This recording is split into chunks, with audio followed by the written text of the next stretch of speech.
बचपन की यादें। एक शहर की एक गली में एक पुराना मकान था।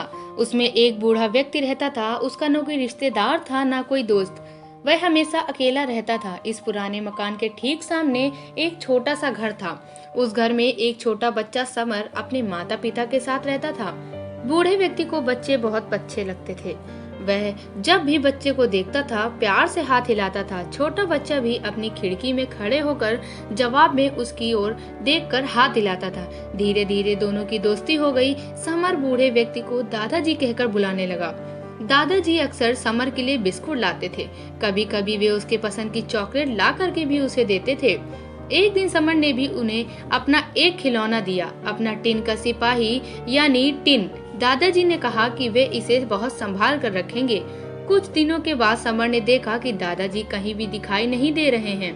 उनके मकान को तोड़ दिया गया है और वहाँ पर एक बेहद बंगला बनाया गया है।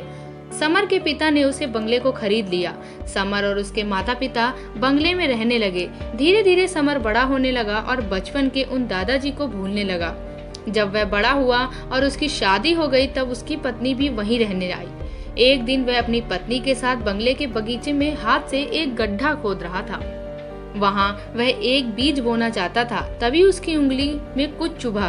उसने खोद कर देखा तो यह उसका अपना टिन सोल्जर था जो उसने दादाजी को दिया था। उसकी तलवार की नोक समर की उंगली में चुभ गई। अपना बचपन का खिलौना देखकर अचानक समर को बचपन की सारी बातें और दादाजी याद आ गए। उसे याद आ गया कि दादाजी ने कहा था यह खिलौना मैं बहुत संभाल कर रखूंगा।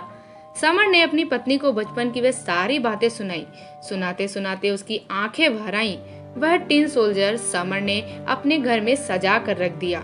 उसका यह पुराना खिलौना हमेशा उसे बचपन की मीठी यादों में ले जाता था, साथ ही उसे दादाजी की भी याद दिलाता था।